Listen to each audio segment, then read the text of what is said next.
"I'm tired of seeing you, Mom," my son, Ethan, said sharply at the Christmas dinner table. His words cut through the festive air, so unexpected, so raw. I froze. How could he say that to me? His mother, the one who had raised him, cared for him, and provided for him when no one else would. His angry voice echoed in my mind, and I was left speechless, my fork halfway to my mouth. The room seemed to shrink, the warmth of the Christmas tree dimming in my peripheral vision. My husband, Mark, and daughter, Lily, exchanged uncomfortable glances, but no one said a word. Ethan stood up from the table abruptly, knocking his chair back, and stormed out of the room, his footsteps loud against the silence that followed. It wasn't the first time he had acted out, but this was different.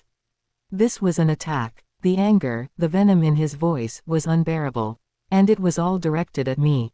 After everything I had done, after everything I had sacrificed, how could he? I sat there, stunned, barely aware of what was happening around me. I didn't hear Mark calling my name, or Lily asking if I was okay. All I could hear was the pounding in my chest, the words repeating in my mind, "I'm tired of seeing you, Mom." It was supposed to be a peaceful Christmas evening, filled with warmth, but it had been shattered in an instant. After a long, suffocating silence, I stood up and walked out of the room, my mind spinning.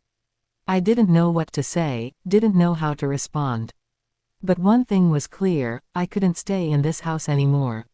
Not like this. Upstairs, I packed my things quietly, not making a sound, my movements deliberate. Ethan was up in his room, probably sulking, but I didn't care anymore. I was tired. Tired of fighting, tired of begging for respect, tired of being taken for granted. I made the decision right then. I was done. I didn't owe anyone an explanation. This house, this family, it was all too much. I walked out of the room, down the stairs, and out the front door. Mark and Lily called after me, but I didn't stop. I couldn't. I walked to the real estate office and, without saying a word, signed the papers to sell the house. I didn't care anymore. It was time to leave. By the time I returned home, everything was gone. The house that had been my home for years, the place where my family had lived, was empty. I had left, and I was never coming back. The next morning, Ethan woke up to find everything gone. He came downstairs, expecting to see me in the kitchen, but the house was eerily quiet. The furniture was gone. The walls were bare. The air was thick with confusion. He searched the house, calling out for me, but there was no answer. Then, he saw the note on the kitchen counter.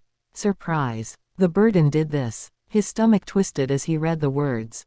What did it mean? What had just happened? Where was I? He rushed to the front door, trying to open it, but it was locked. He fumbled with the key, but it wouldn't turn. The lock was changed. I had planned it all. I wasn't coming back. He stumbled back from the door, his mind spinning. What had I done? And why was this happening? And then, just as he thought he couldn't handle any more confusion, the sound of a car pulling into the driveway reached his ears. He turned, his heart skipping a beat, hoping it was me, coming back. But it wasn't. It was something else. Someone else. He froze as he saw me walking toward him, suitcase in hand. Calm, collected. I was leaving. For good. Ethan's breath caught in his throat. Mom? He asked, his voice barely a whisper. He didn't know what to expect. But what he saw next shattered him completely. I'm leaving, I said, my voice steady. And this time, there's no coming back. Ethan stood there, helpless, as I turned my back on him. Walking away for good. What had he done? What had happened to make me leave? And just as the taxi pulled away, he felt the crushing weight of what he had just lost. But there was more to this story. More to uncover. What would happen next? Would he come looking for me? Or would he finally understand the depth of his actions? The days after I left were filled with an eerie stillness. I had no destination, no exact plan, just the desire to leave everything behind. I knew Ethan would be angry, hurt, maybe even relieved in some twisted way, but there was no going back. I had made my decision, and now, I had to live with it. I found a small apartment in a quiet part of town, far from the life I had known. It was nothing fancy, but it was mine. A place where I could breathe again without the weight of judgment hanging over me, where I could finally think clearly without the sound of Ethan's angry words echoing in my ears. I unpacked my suitcase slowly, methodically, putting my things in their new spots as if the action itself would somehow make the reality of my decision sink in. But it didn't. Every time I looked at the empty walls, I felt an emptiness inside me that no amount of space could fill. Ethan had never understood. He never knew how much I had sacrificed for him, how many nights I stayed up, worrying about his future, making sure he had everything he needed. I had always put him first, even when he didn't appreciate it. But now, I was done. I knew he was out there, probably tearing apart the house, looking for me, trying to figure out where I had gone. But he wouldn't find me. Not this time. I spent the first few days in my new apartment in a haze, going through the motions of setting up my life again. I was a woman in her late 40s, starting over. It was terrifying, and it was lonely, but I had never felt so free. Meanwhile, back at the house, Ethan's world had fallen apart. He couldn't understand what had happened. One minute, I was there, making dinner, listening to his complaints about school, nagging him about his chores, and the next, I was gone. The house felt empty, like a shell of what it had once been. He couldn't remember the last time we had talked without arguing, but now, as the days passed, he realized how much he missed my voice, my presence, no matter how angry we had been. Ethan spent his time pacing the house, walking through the empty rooms, trying to find something that would make sense of what had happened. It was like living in a nightmare. Every corner he turned felt colder than the last. The house that had once been a symbol of safety and family was now just a house. He couldn't focus on anything, school, friends, even food. All he could think about was where I had gone. He tried calling me countless times, but I didn't pick up. I wasn't ready to talk. Not yet. One evening, after pacing the house for what felt like hours, Ethan decided to drive to the real estate office. Maybe they had some answers. Maybe they could tell him where I had gone, or why I had sold the house without a word. He pulled up to the office, frustration boiling over inside him. The lights were still on, and the door was unlocked. He stepped inside, his footsteps echoing in the empty office. The receptionist, a woman he didn't recognize, looked up from her desk and gave him a polite smile. "Can I help you?" she asked. "I need to know where my mom went," Ethan said, his voice shaking. "She sold the house. I need to find her." The receptionist hesitated, her smile faltering. "I'm sorry, but I don't know anything about your mom. She didn't leave a forwarding address or anything." Ethan's heart sank. No forwarding address. He stood there for a moment, stunned. It was like I had vanished into thin air, leaving no trace, no clue as to where I had gone or why. All the anger he had felt toward me now turned to fear. What if I never came back? As he left the office, a chill ran through him. The world he had once known was slipping through his fingers, and all he could do was watch. Back at my apartment, I sat by the window, watching the cars drive by, wondering if Ethan would ever come looking for me, or if he even cared. I knew he had to be hurting. I knew he would regret what he had said eventually, but would it be too late? I wanted to reach out to him, to tell him I was okay, but I couldn't bring myself to do it. He needed to feel the weight of what he had done. Maybe then he would understand. Just as I sat down with a cup of tea, my phone buzzed. It was a text from Mark. "Ethan's not doing well. He's asking about you every day. He's blaming himself." My heart clenched. I knew this moment would come, the moment he realized the consequences of his actions. But I wasn't ready. I wasn't sure if I could face him again. Not yet. But before I could respond, the phone rang again, this time from an unknown number. My breath caught in my throat as I hesitated. Should I answer? I stared at the phone, the buzzing sound cutting through the silence of the apartment. The unknown number on the screen made my heart race, a wave of uncertainty washing over me. It could be anyone, Mark, Ethan, or even a wrong number. But I couldn't help myself. I picked up the phone. "Hello." My voice was shaky, and I tried to steady it, but the tension in my chest wouldn't ease. A deep breath came through the speaker, then a familiar voice that sent a chill down my spine. "Mom." Ethan's voice cracked, and for the first time, I heard the rawness in it, the vulnerability that was always hidden behind his anger. "Where are you? Please, I need to talk to you." His words hung in the air like an unexpected storm, leaving me breathless. He was hurting, and for a brief moment, I almost forgot why I had left. But then, the reality of it all hit me again, and I knew why I had made this choice. "I'm not coming back, Ethan," I said, my voice firm despite the rush of emotions inside me. I needed to leave. I couldn't keep living like this. I couldn't keep being the one to bear the weight of your anger and your disrespect. There was a long pause on the other end of the line. Ethan didn't respond right away, and I could almost hear his mind working, processing my words, trying to understand. Finally, he spoke again, his voice softer this time. "I didn't mean it," he whispered. "What I said, at dinner. I didn't mean it. I was just angry. Please, Mom, don't leave." I closed my eyes, the pain of hearing him like this hitting harder than I expected. The words were what I had hoped for, but they came too late. I had already made my choice, and it wasn't one I could undo. Not now, not after everything that had happened.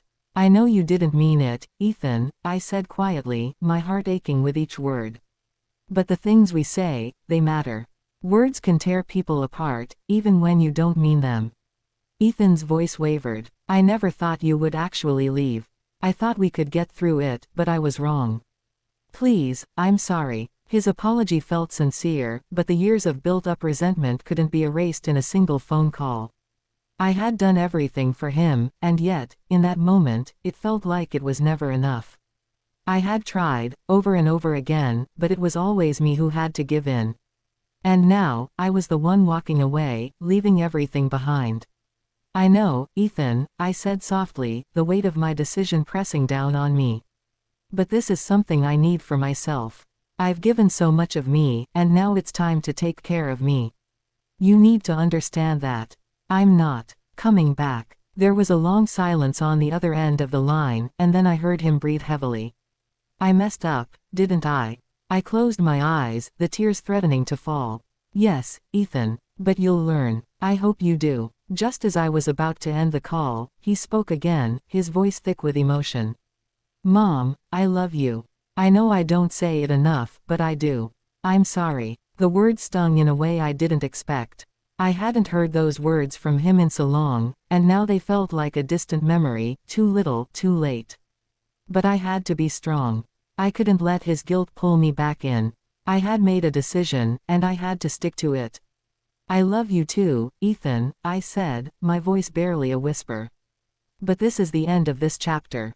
I hope one day you'll understand why I had to do this." Before he could respond, I hung up the phone. The silence in the apartment was deafening once again, but this time, it felt different. It wasn't filled with regret or sadness, it was filled with a sense of finality. I leaned back against the wall, my eyes closed, and for the first time in years, I felt like I could breathe. But then, as I sat there, still processing the conversation, there was a knock at the door. It was soft at first, almost hesitant, but then it came again, louder, more urgent. I stood up quickly, my heart racing in my chest. Who could it be? I wasn't expecting anyone. I hesitated, then walked cautiously to the door, my hand hovering over the handle. The feeling in my gut told me it was him, Ethan. He had come all the way here, desperate to see me, to make things right. I took a deep breath, preparing myself for whatever was on the other side. I opened the door slowly. And standing there, in front of me, was not Ethan. It was Mark. "Can we talk?" he asked, his face unreadable. My stomach twisted. What was this about? I stood in the doorway, my heart pounding as I looked at Mark. His face was a mixture of worry and frustration, but there was something else in his eyes, something more urgent. He was standing there, on my doorstep, asking for a conversation I didn't know if I was ready for. I glanced over my shoulder, back into the apartment.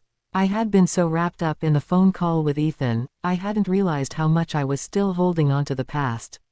But now Mark was here, and I wasn't sure what to expect. "Mark, what are you doing here?" My voice was steady, but the tremor in my chest betrayed me. I wasn't prepared for this. He looked past me, glancing briefly into the apartment. I need to talk to you. It's about Ethan, he said quietly, his tone serious. He's falling apart, Linda. He's blaming himself for everything. He doesn't understand why you left. I thought maybe if I came, I could make you see how much he needs you right now. I took a step back, instinctively pulling the door further open, allowing him to step inside. But I wasn't sure what I was letting in. I hadn't seen Mark in days, not since I walked away, and I had no idea what he was about to say. Linda, you've got to understand, Ethan has never been like this, Mark continued, his voice laced with concern. He's asking everyone about you, calling your friends, even his old teacher. He's completely lost. I turned away, walking to the window. The apartment was small, with the bare essentials, but it felt like my own private sanctuary, a place where I could think clearly, away from everything I had known. But hearing Mark speak about Ethan brought everything rushing back. I didn't leave because of Ethan alone, Mark, I said, my voice thick with emotion. I left because I couldn't keep living the way we were. I was suffocating. I gave everything, and it was never enough. And when Ethan told me he was tired of seeing me, that was the last straw. I needed to go. For my own sanity. Mark stepped closer, his voice softer now. I know you've given so much. But Ethan didn't mean it. He was angry. And I get that. But he's not the only one hurting.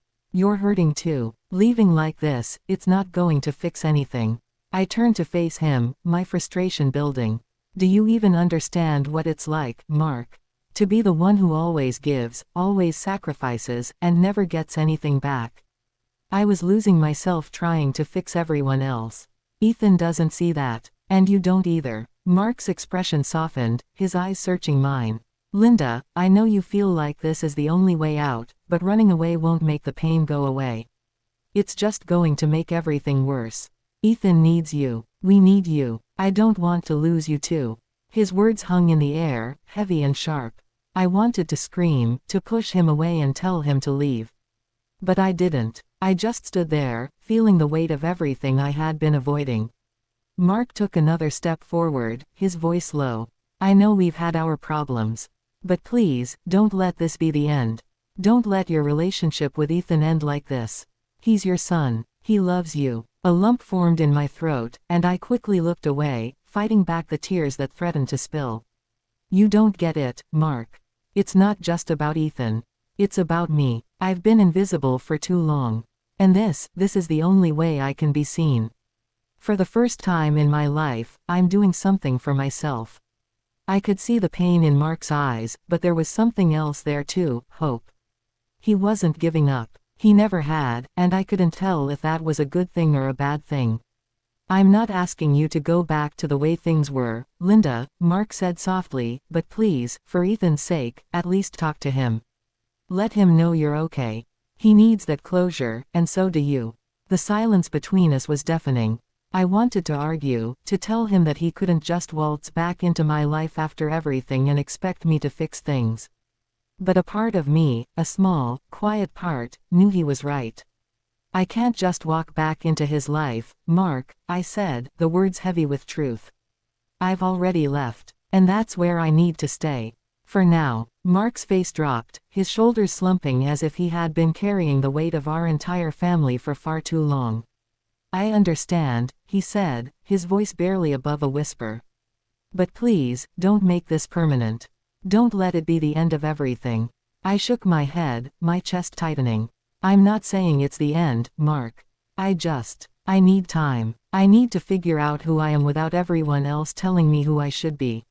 Mark nodded slowly, his eyes dark with concern. I'll give you the time you need. But promise me one thing. What's that? I asked, my voice cautious. Promise me that you won't cut Ethan out completely. Promise me you'll at least talk to him. He's not the same person he was when you left.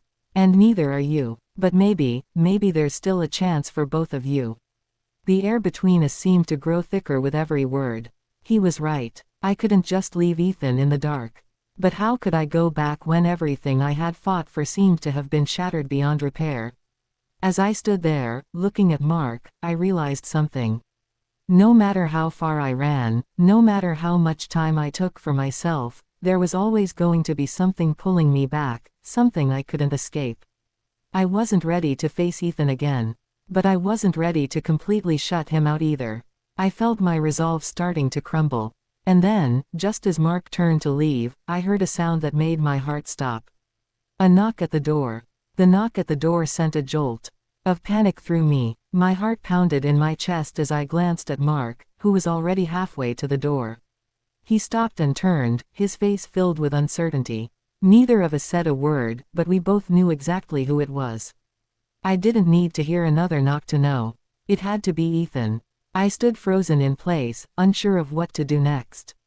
I wasn't ready to face him, not yet, not after everything that had happened. But the sound of his desperate knocks echoed through the apartment, growing louder with each passing second. I could feel the tension in the air, thick and suffocating. Mark stepped forward, his hand on the door handle. "I'll get it," he said quietly. "You don't have to do this yet." But I shook my head, taking a step toward the door. "No, Mark. I need to do this. I need to face him." Mark looked at me, concern written all over his face, but he stepped back. He knew this moment was inevitable. I walked to the door and, with a deep breath, opened it. There stood Ethan. His eyes were red, his face pale, and his expression was a mixture of guilt, sadness, and something else, something I couldn't quite place. He looked at me like he had seen a ghost, unsure of how to approach. For a moment, neither of us spoke. The world seemed to stand still, and all the noise in my head quieted to a dull hum. He had come. Finally. "Mom," he said, his voice shaking. I don't know what to say. I messed up. I know I hurt you. I never meant for things to get this bad." His words hung in the air, and for a brief moment, I could see the little boy I used to know. The one who needed me. But that little boy was buried under the angry teenager, and I wasn't sure if I could reach him again. "Ethan," I began, my voice trembling despite my best efforts to stay composed, "you don't know how many times I've sat in that house, wondering when you would see what was happening between us. I've given you everything I had. And when you told me you were tired of seeing me, that was it. That was the last straw." I saw his face fall, and I could see the weight of my words sink in. "I didn't mean it, Mom. I swear, I didn't. I was angry and his voice cracked, and I could see his resolve starting to break. "I didn't know it would hurt you so much." I stepped forward, the distance between us suddenly feeling too large. "Words matter, Ethan, and you can't take them back once they're said." "I know," he whispered. "I know. And I'm sorry." I could see him trying to hold it together, but the tears that had been threatening to fall finally broke through, and Ethan's tears were like a dam that had cracked wide open. He reached out, tentatively, as if unsure whether I would pull away or let him in. "Mom, please," he said, his voice raw. "I'm sorry. Please don't leave. I need you. I can't do this without you." I felt my chest tighten at the words. This was the moment I had been waiting for, the moment I had hoped for. But it didn't feel like the reunion I had imagined. It wasn't a moment of pure forgiveness or understanding, it was broken and messy, just like everything else. I closed my eyes for a moment, feeling the weight of everything crashing down. The love I had for him, the pain of the past, the years of sacrifices, the anger, and the emptiness, all of it was flooding back. "Ethan," I whispered, taking a deep breath. "I don't know if I can fix this. I don't know if I can come back the way you want me to." Ethan's face crumpled, and he took a step forward, his hands trembling. "I don't want you to be the same, Mom. I just want you back. I want you in my life. Please." His words broke something inside me, and for the first time in weeks, I felt something shift, something that hadn't been there before. Maybe it wasn't too late. Maybe, just maybe, we could find our way back to each other. But I couldn't go back to the way things were. Not without change. "I can't go back, Ethan," I said softly, my voice stronger now. "But maybe we can start fresh. Maybe we can work through this together. But I need time. And you need to understand that I can't be the person I was before." He nodded slowly, as if trying to grasp the meaning of my words. I could see the pain in his eyes, but I could also see something else, hope. Mark, who had been standing silently in the background, stepped forward now, giving me a look of quiet support. "I'll give you both some space," he said quietly, his voice warm and understanding. "Just remember, whatever happens, we're in this together." Ethan and I stood there for a long time, just looking at each other, as if we were both trying to figure out how to navigate the path ahead. There was still so much left unsaid, so many hurt feelings to mend, so many walls to break down. But for the first time in a long time, I wasn't alone in this. I reached out and placed my hand on Ethan's shoulder, offering him a small, tentative smile. "We'll figure this out, okay? But it won't be easy.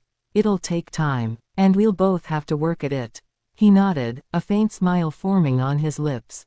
"I can do that. I want to. I really do." And just like that, in that quiet moment between us, I knew that we had both taken the first step.